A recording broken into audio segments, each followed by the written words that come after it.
Vice President Inday Sara Duterte.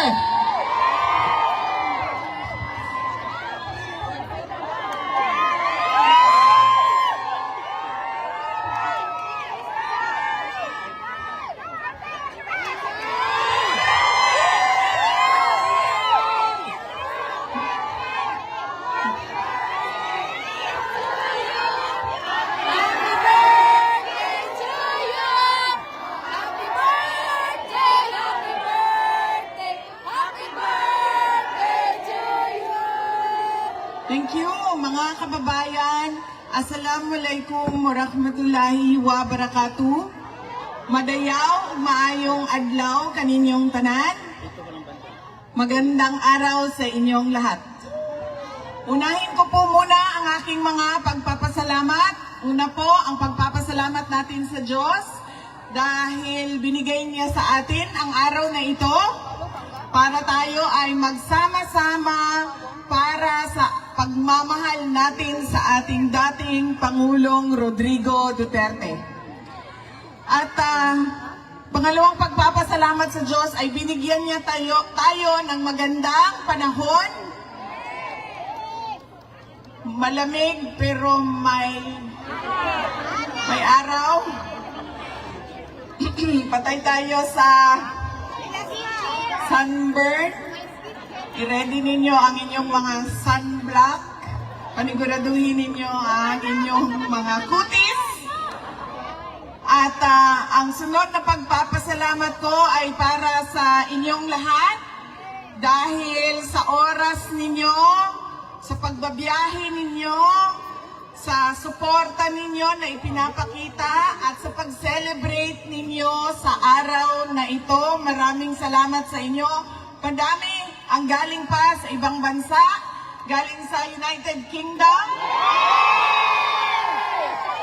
galing sa Germany, galing sa France,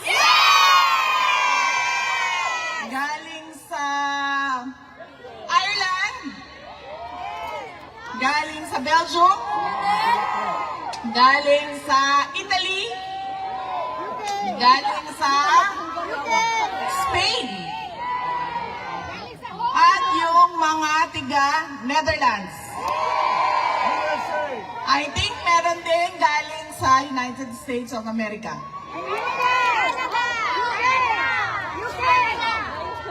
Hong Kong, ma'am, meron? Hong Kong? Oh, wow! Ang layo na binahe nyo, ha? Manila, meron pa? Norway daw, Norway. Davao. Galing pang Davao. Maraming salamat dahil binigay ninyo ang oras ninyo, ang araw na ito, para sa ating pagtitipon at binigay ninyo ang pagkakataon na ito para kami ay mapakinggan at para tayo ay magsama-sama ngayong araw na ito. Maraming salamat sa inyo at baka makalimutan ko mamaya dahil sa sobrang excited ng aking mga mensahe sa inyo. Mag-ingat kayong pauwi mamaya o bukas o kailanman na babalik kayo sa inyong mga tahanan. Mag-ingat po kayo. Kailangan nilang ganting picture. Ang sunod na pagpapasalamat ko ay sa lahat po Kailangan ng nilang ating ganting mga picture.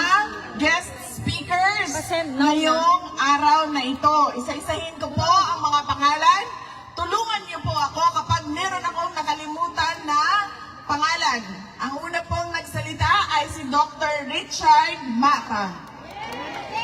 Ang sunod na nagsalita ay si Maharlika. Signal, Ang signal. sunod ay si Signal. Attorney Vic Rodriguez.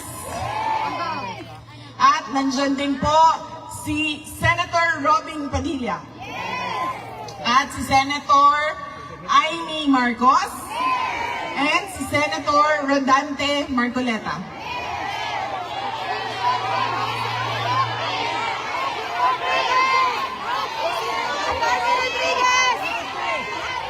Sandali, magsabay-sabay ka nagsasalita, hindi ko naririnig. At, yes, of course, nakalimutan ko dahil dito na siya nakatira. Si spokesperson natin, Attorney Harry Roque. Attorney Rodriguez. At nandito din si Congressman Bem Noel ng Anwaray Party List. Magta-take over kasi sila pag umalis ako dito. At si Councilor Graylee Balabang.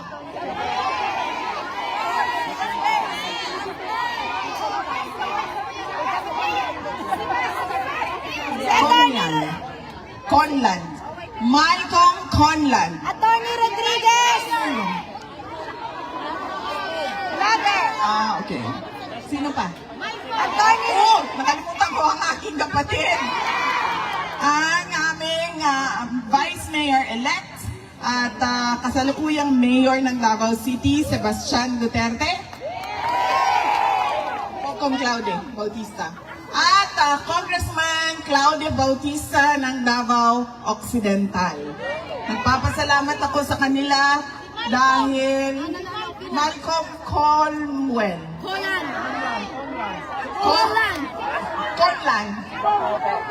Oh, yan. At nandito din po ang kapatid ni dating Pangulong Rodrigo Duterte. Uncle ko po, si Benjamin Duterte. Okay. Meron pa nakalimutan? Attorney Rodriguez. Vic Rodriguez, tapos na, kanina. Tapos na, Dr. Mata. Asawa po ni Dr. Mata, Wala si pa. Mrs. Erica Mata. Loading pa. Okay. Sigurado kayo, walang nakalimutan sa pagpapasalamat. At ang susunod na pagpapasalamat ay sa lahat po ng volunteers ng ating rally gathering ngayong umaga na ito. Nagpapasalamat po ako sa kanila. Hindi ko po sila maisa-isa dahil napakarami po ng volunteers natin dito sa The Hague at sa Netherlands at iba't ibang mga lugar na nagsama-sama para mabuo yung ating pagtitipon ngayong araw na ito. Maraming salamat po sa ating mga iakyat po ang kamay, mga volunteers. Andyan po sila, mga volunteers natin. Maraming salamat sa inyo. Ang susunod na pagpapasalamat po ay mga kaibigan natin sa media. Dahil nandito sila, naninigurado na marinig ang boses natin sa buong mundo. At ang huling pagpapasalamat ay sa local government ng The Hague, Netherlands, dahil tinulungan nila tayo na mabuo yung ating programa ngayong araw na ito. Meron pa ba akong nakalimutan pasalamatan? Okay. Anong lugar, ma'am? Iakyat niyo yung banner niyo, ma'am, para mabasa. London. UK. United Kingdom, London. Amsterdam. UK. Ma'am, ayaw niyang sumama sa inyo. London. United Kingdom. Amsterdam. Amsterdam. Switzerland. Okay. Butuan City, Mindanao. France. Ma'am, anong flag yan? Itaas. Germany. Hindi ba ito yung Germany? Ano pa, ma'am? Ma'am, hindi mo alam, dala-dala mo flag mo, sasabihin mo, Germany ka. Ano yan? Belgium. Walay sa Germany. Belgium. Kasi magkamukha sila ng flag. Belgium.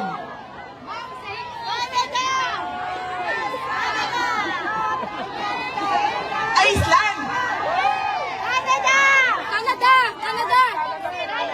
Canada. Denmark daw, Denmark. Tapos na. Canada. Okay? Please, power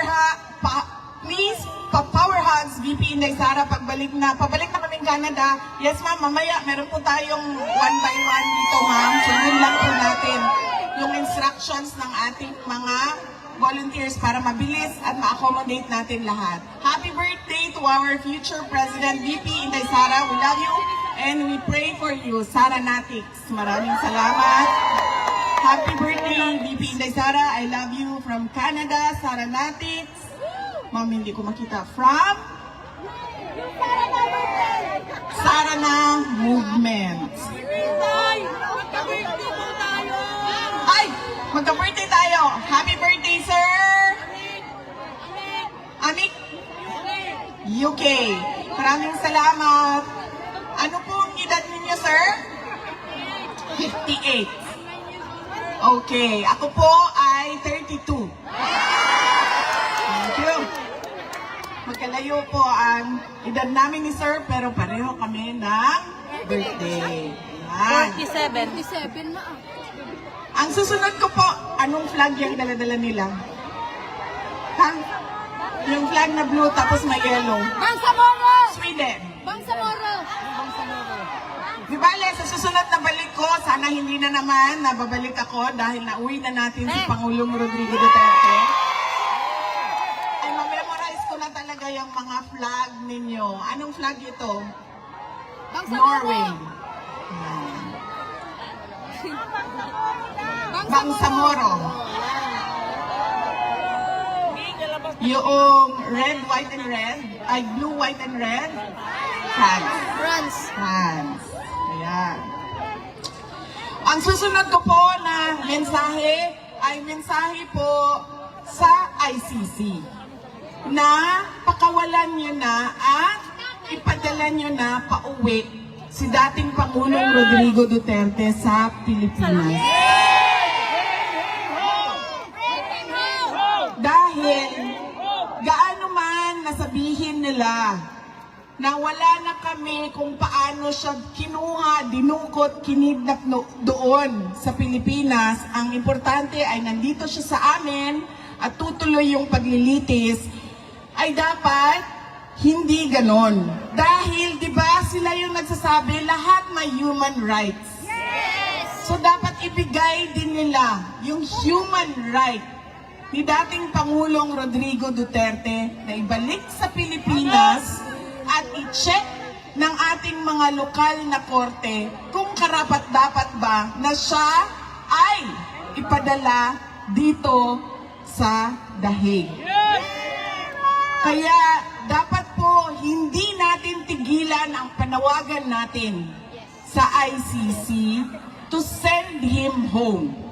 At huwag natin tigilan ang panawagan natin doon sa loob ng Pilipinas na lahat sa ating gobyerno ay dapat gawin nila, bring him home.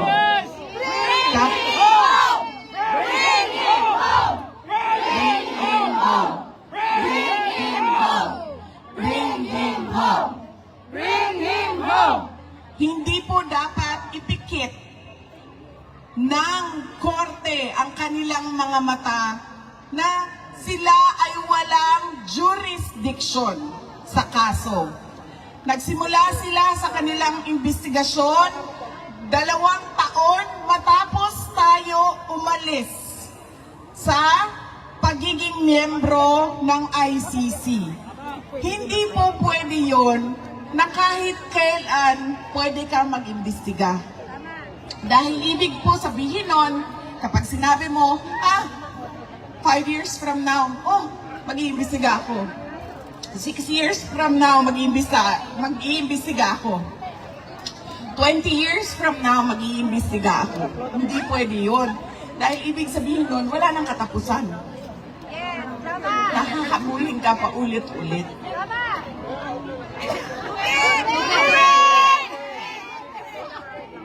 Ay, wala po si Kateki. Coco Martin! Hindi po naka-duty si Kateki. Ano nga bang pangalan mo, sir? Coco Martin daw! Coco Martin!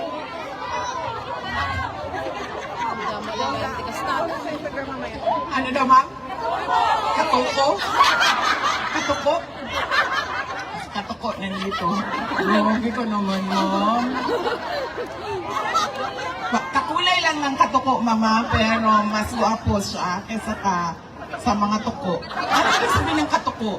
May kabalo! Samang tuko?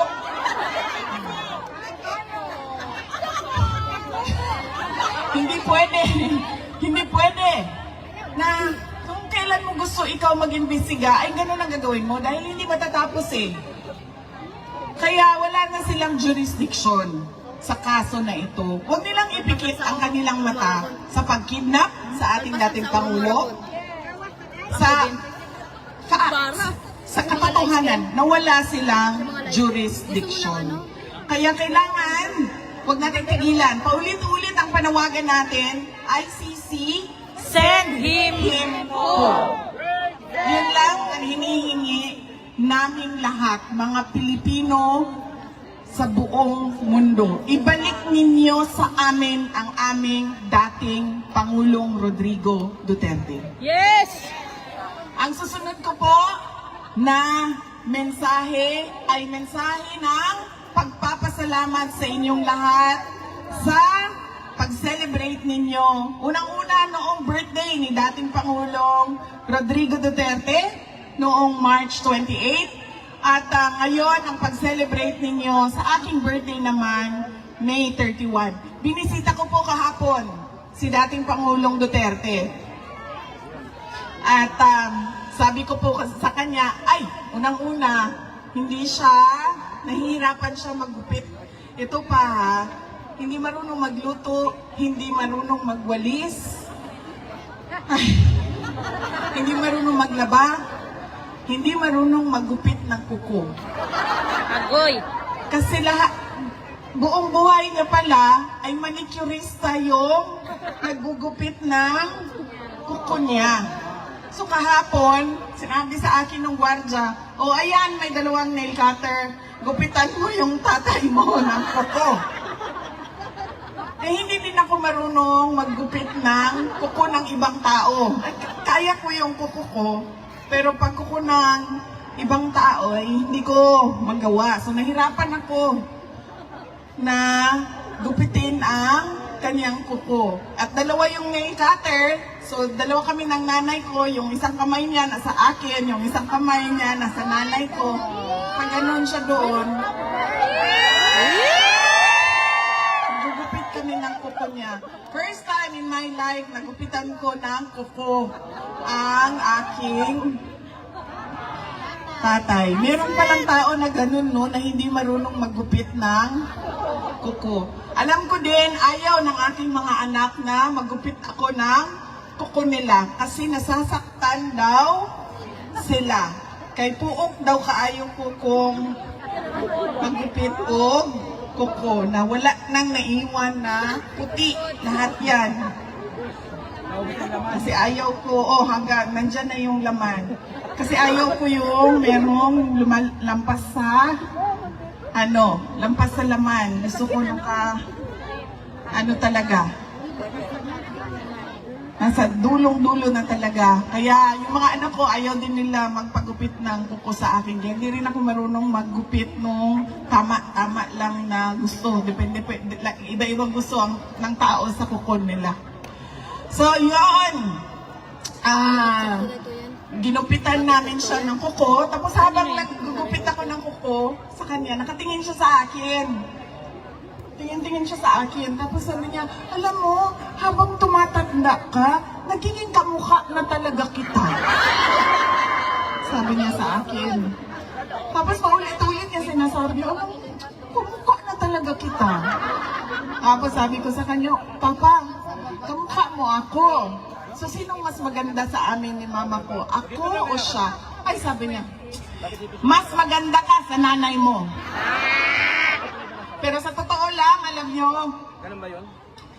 Lagi yan, di ba? Na sabi nila, improvement of the race daw yan. Maganda ang nanay, mas maganda ang anak. Pero sa amin, hindi ganyan ang nangyari. Alam nyo po, mas maganda ang nanay ko kesa sa akin. Nasaan na yung... Yan. Babay-babay ka, ma. Yan.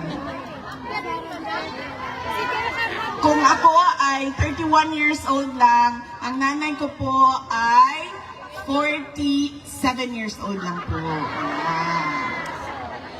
Teenage pregnancy po ang nangyari. Biro lang ha, baka meron na naman dyan mga ayaw umintindi at hindi pinipilit na imali ang nasabi. Yan po ang nanay ko. Kahapon, binisita namin si Pangulong Rodrigo Duterte. Masaya siya, nagtanong naman siya, in-update ko naman na siya. Ano nang mangyayari sa oath-taking ng mga nanalo sa Davao City, ano na ang oath-taking ng mga senators, at anong mangyayari sa July, sa August, sa September, sa mga kailangan namin gawin na trabaho sa Office of the Vice President at sa Davao City. Yan po ang mga updates. Pinaabot ko din sa kanya. Sabi ko, kung makapunta ka bukas, ay meron kaming rally para sa iyo at invited ka. Marami sa ating mga kababayan sa iba't ibang lugar ng mundo darating bukas para magdasal, para magpasalamat, at para ipanawagan sa ICC na ibalik ninyo ang aming pinakamamahal na Tatay Digong.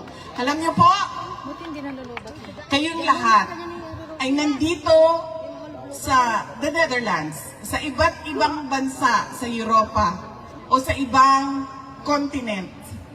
Dahil, bakit?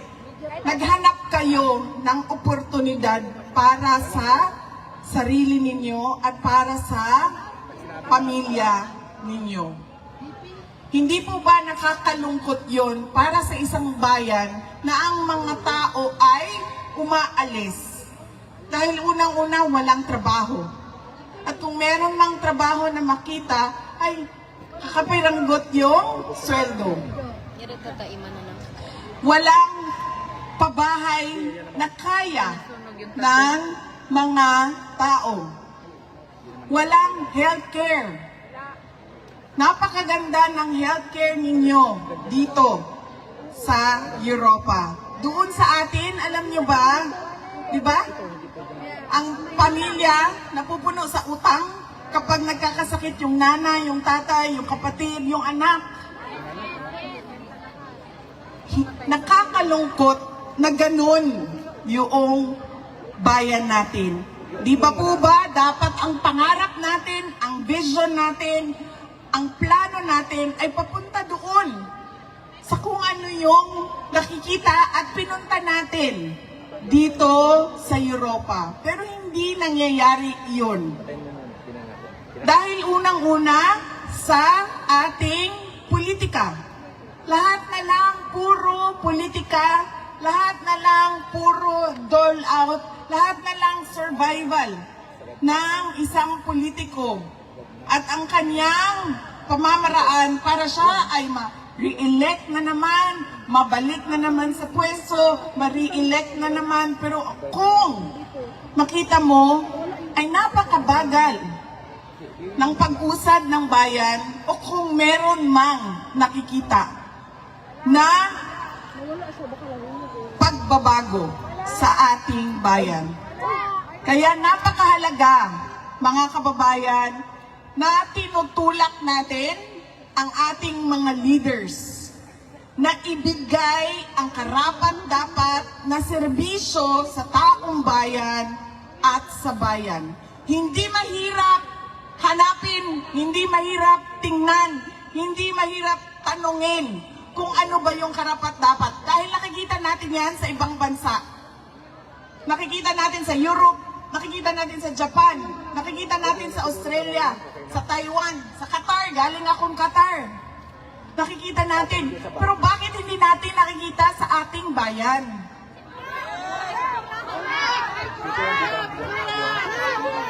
Diba? Hindi ko sinasabi na maswerte kayo kasi nandito kayo. Dahil marami sa inyo, hindi nyo naman dala yung pamilya ninyo eh. Yung iba, oo, nadadala nila ang asawa nila, ang anak nila.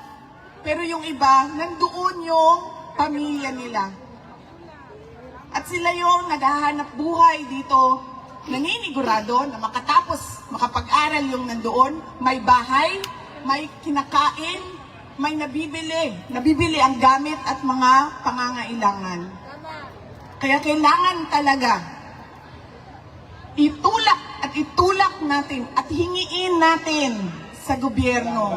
Ibigay ninyo ang karapat-dapat at ibigay ninyo ang nakikita namin sa ibang bayan dito sa ating pinakamamahal na Pilipinas. Dahil masakit na kailangan umalis ng ating mga kababayan. At masakit din sa mga naiiwan doon, tulad namin, na wala kaming mapupuntahan dahil wala namang kaming bahay sa ibang bayan, sa ibang bansa, sa ibang lugar. Nandun lang kami, nandoon ang aming mga anak at nakikita namin araw-araw. Bakit ganito sa Pilipinas? Bakit doon sa ibang bansa? Dahil alam nyo ba? Alam nyo naman kasi nakikita nyo ako. Naglalakad lang ako dito. At kung nagmamadali, nagbabas, nagtatram. Bakit doon sa atin, sa Pilipinas, sasakay ka lang ng bus, bakit parang nakikipag-agaw buhay ka? Nag-aagaw buhay ka.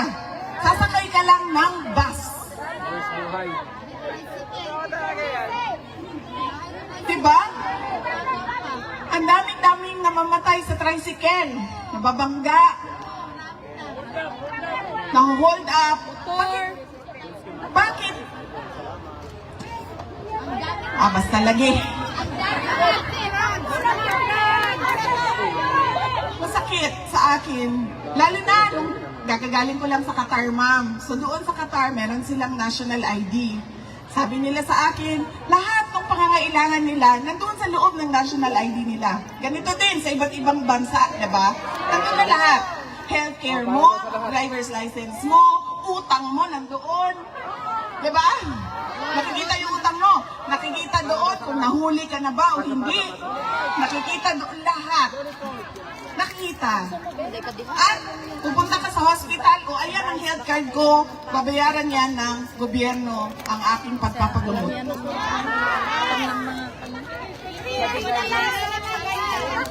Dito doon sa atin sa Pilipinas, may nagkasakit. Takbo, dito, congressman pahingi.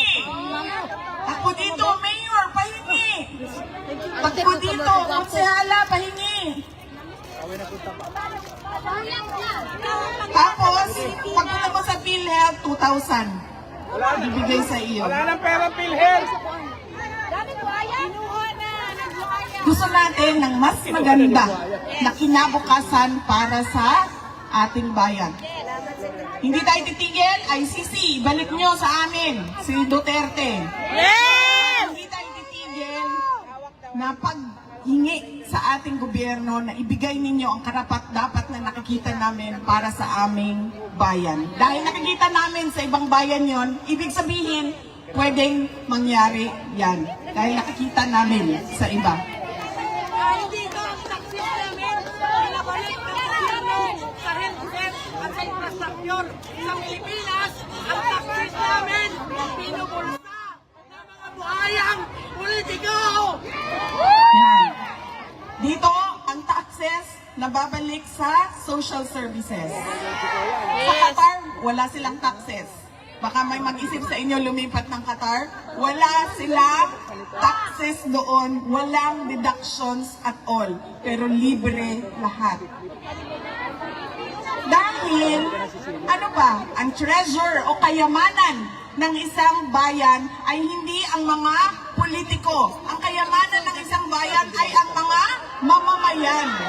Kaya dapat nauuna ang mamamayan bago ang politiko. Dahil ang trabaho ng politiko ay ibigay kung ano ang karapat-dapat sa bayan at sa mga mamamayan.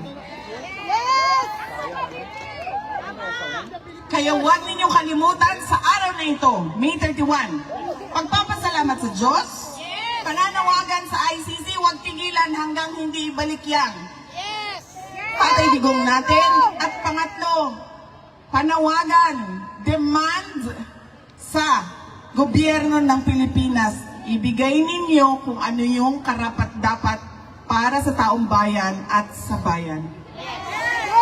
Yaan ang tatlong mensahe na kailangan natin isa puso at isaisip lagi na kahit saan man tayo pumunta, ay kailangan natin magkaisa na gawin at magkaisa sa panawagan at magkaisa sa demand natin sa ICC at sa ating pamahalaan. Hindi po mahalaga ang reconciliation. Bakit ba? Bakit mayroong reconciliation? Mahalaga ba ang problema natin na personal?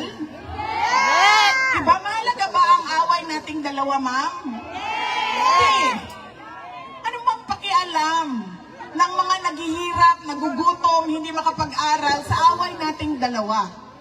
Unahin natin ang trabaho at unahin natin ang pangangailangan ng taong bayan. Yaan yung trabaho nating lahat bilang mga mamamayan at mga mamamayan na nagmamahal sa ating bayan. Yan po ang kailangan nating gawin.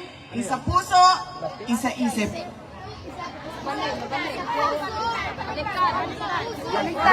Yes, ma'am. Ilagay natin yan lagi sa isip. Ilagay natin yan lagi sa ating, ipasok natin yan sa ating puso. Kaya kahit saan man tayo pumunta, alam natin kung anong sasabihin natin sa lahat ng lahi. Hoy, ICC, unang-una, ibalik nyo yan.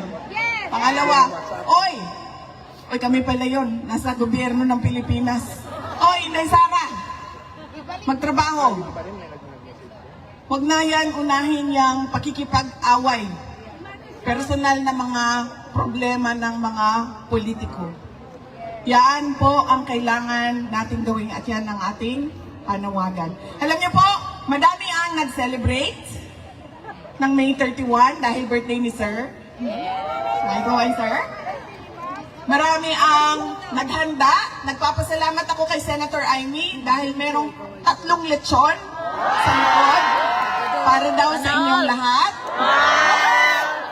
At merong 300 na cupcakes galing kay Senator Amy para daw sa inyong lahat. Sa Pilipinas at sa iba't ibang lugar sa mundo, madami ang nagpa-party at nagpa-Thanksgiving. Marami ang nagpa-feeding at nagpakain sa mga gutom. Marami ang namigay at nag-share ng blessings nila sa iba't ibang mga kababayan natin doon sa iba't ibang lugar sa Pilipinas. At marami ang nagbigay ng kanilang mga birthday wish. Alam niyo po, ang wish ko ngayon na birthday ko ay ngayong 28 years old na ako. Ano ba sa sir? Kanina 32, na naging 31. Ngayon naging 28 na. Pagkatapos ko dito, ay 15 na lang talaga yan, sir. 15 years old. Ngayong araw na 28 years old ako, unang-una, sana ay bigyan kayo lahat ng Pilipino sa buong mundo ay bigyan ng Diyos ng magandang kalusugan, good health. At pangalawang birthday wish ko ay sana lahat ng birthday wishes ninyo para sa akin ay ibigay din sa inyo ng Diyos. Papasalamat po ako sa kasiyahan ninyo sa araw na ito dahil meron tayong sineselebrate pero nalulungkot din tayo dahil hindi natin kasama si dating Pangulong Rodrigo Duterte. Na sana ay sa susunod na May 31 ay makita ninyong naglalakad na siya, nakalaya at maka-attend ng mga birthday at celebration at makabalik na siya sa Davao City bilang mayor ng siyudad ng Davao. Yes, ma'am. Sabi nga nung mga Qatar, ma'am, sana naman bago pa sa pag-uwi daw ni Pangulong Duterte ay dumaan siya ng Qatar. So sana din na pag siya ay nakalaya ay pwede siyang mag-program muna dito. Sa The Hague bago bago siya bumiyahe pauwi sa Pilipinas. Yes! Mga kababayan, ang lahat ng ginagawa natin ay para sa Diyos, sa bayan, at sa bawat pamilyang Pilipino. Shukran.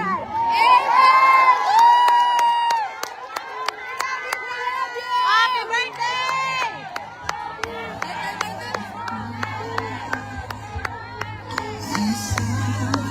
Si Kuya po nakakanta ng Duterte pa rin.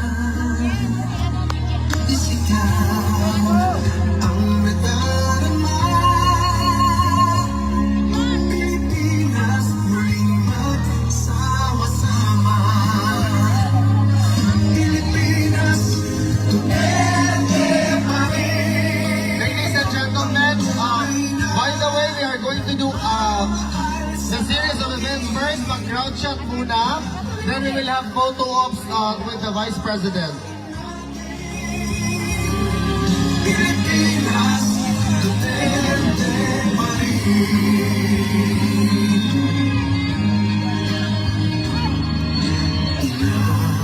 Bayang